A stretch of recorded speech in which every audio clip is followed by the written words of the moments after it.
अजूनही तितकाच ताकदवान आहे असं तुम्हाला वाटतं? कारण संघाचे जे 3 महत्त्वाचे अजेंडे आहेत त्यापैकी 2 अजेंडे नरेंद्र मोदींनी पूर्ण केलेले आहेत त्यांच्या नेतृत्वाखालील सरकारमध्ये. म्हणजे एक कोणते? म्हणजे राम मंदिर आणि 370 कलम, आणि आता समान नागरी कायदा या संदर्भातही स्ट्रॅटेजी आणि सगळ्या म्हणजे मोदी जर संघाचा अजेंडा पूर्ण करत असतील, पूर्ण बहुमत असेल, एखाद्या पक्षाचं पूर्ण बहुमत सरकारमध्ये असेल, पार्लमेंटला असेल आणि त्याचं नेतृत्व एखादा नेता करत असेल तर त्या बहुमताच्या जोरावर तो आपला अजेंडा पूर्ण करू शकतो.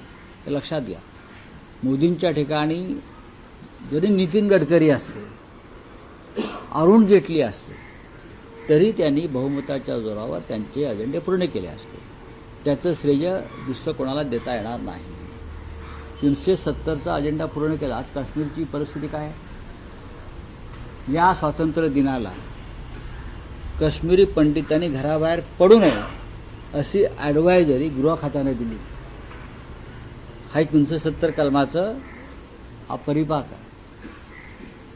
अतिरेक्यांच्या अनेक टोळ्या या क्षणी काश्मीरमध्ये घुसल्याची इनपुट्स आहे. काश्मीरी पंडितांना स्वातंत्र्य दिन साजरा करता आला नाही, त्यांनी घराच्या बाहेर पडू नये अशी जर ॲडवायझरी अमित शहाचं गृह खातं देत असेल, म्हणजे काश्मीरमध्ये काय स्थिरस्थावर झालं? कागदावरचे 370 कलम हटवलं, पण काश्मीर आमचं झालं का? जोपर्यंत तिथे काश्मीरी पंडित आणि हिंदू निर्भयपणे वावरू शकत नाहीत, तरच 370 कलम हटवलं आणि त्याचा हिंदूंना आणि देशाला फायदा झाला असं म्हणता येईल.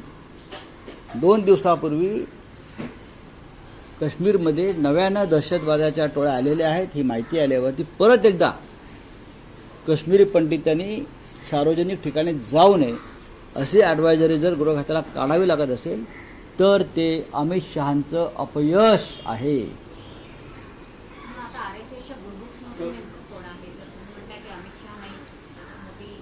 अमित शहा कोणाच्याही गुडबुक्समध्ये नाही. अमित शहा तसं मोदींच्याही गुडबुक्समध्ये नाहीत. हा माझा अनुभव आहे दिल्लीतला. बोलिये. तुम्ही परिवहन मंत्र्यांना परवा पत्र लिहिलं होतं. मराठी रिक्षा चालकांसंदर्भात तुम्ही विषय मांडला होता. तुमचं परिवहन मंत्र्यांशी काही बोलणं झालं का? कारण तुम्ही म्हणालात की रिक्षा चालकांना घेऊन तुम्ही परिवहन हो, त्यांना त्याची भीती वाटते.